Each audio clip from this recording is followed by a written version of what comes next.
Well, it's helpful for me as a physician. It's sometimes not helpful for the patient. So I'll talk about why it's helpful for me as a physician, because I tend to work through the patient, help the patient understand it by working at 3 levels. The first is it going to kill them? And I tell them, it's not going to kill you. It's not a life-threatening disease. Second, is it going to cause them bodily injuries? Something that would cause them significant problems. Malnutrition, is it going to cause them to lose an arm, a limb, lose weight? Probably not. So that third level is all quality of life. And that, for me, is all patient-doctor relationship.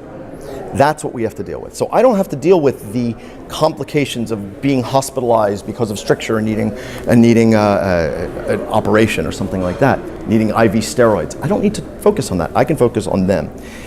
The next thing is then I have to help understand where their anxieties are about the. Sometimes they're still afraid that they're going to get esophageal cancer, and I have to help decrease that anxiety. It's not a anxiety disorder. It's just something that they have in their mind that patients often think about. I'm going to get cancer. Oh, my esophagus is going to erode. There's going to be a hole through my esophagus. I hear those terms all the time, and I try to help them understand what could happen, what's likely to happen, and what's probably not going to happen. If they're just afraid, I try to put it in their terms. I say, I can't prevent every cancer in every body. The only cancer that I can tell a male patient they won't get are cancers of the female genital system and vice versa. That's the only things I say. But it's such a rare cancer that you are probably more likely to get in a serious car accident than you are to get esophageal cancer in your lifetime because of this. I'm not saying you're not going to, but I can't prevent it to make it zero. There's nothing I can do. There's nothing you can do. And as long as there's nothing you can do to change that, we've already looked. We said your risk is probably the same as everybody else in the community, which is very low. And I try to put it on their terms. Once they hear that, many patients understand it, some still don't. And there's that little flame that flickers in the back of their head that still is persistent. And sometimes it's very hard to eradicate.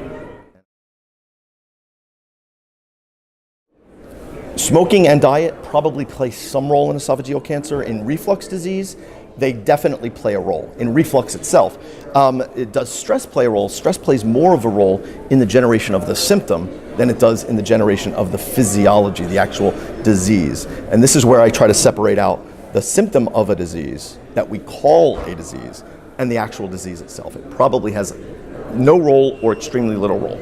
Smoking, yes, because it does change the way that the esophagus and the stomach work, and drinking alcohol and eating various foods, absolutely, they change the way that the esophagus and the stomach work. So yes.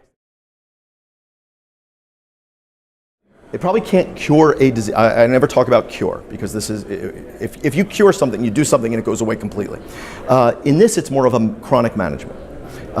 If you change your diet, if you change the way you eat, change how much you eat, how often you eat, you change your stress level, you change all of these various components about your behavior and your activity, then you possibly can get rid of the symptoms or have them under very, very good control.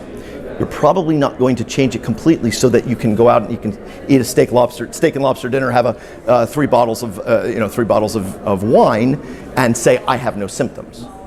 Because that may be part of the problem to start with, is that. So yeah, there are some new medications that are that have been tried. A lot of the problem has been that we've been focusing for decades on treating acid, and we have basically gotten rid of acid reflux to a great degree.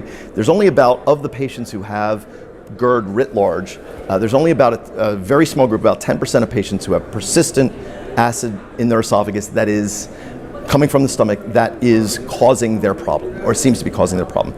So we can't really focus on that small group. We're trying to focus on a larger group, and that is by changing the abnormal physiology, by changing the way that the sphincter muscle, the lower esophageal sphincter muscle works or dysfunctions at the end of the esophagus. There are some drugs that are being developed. Some of them have been discarded because of side effects.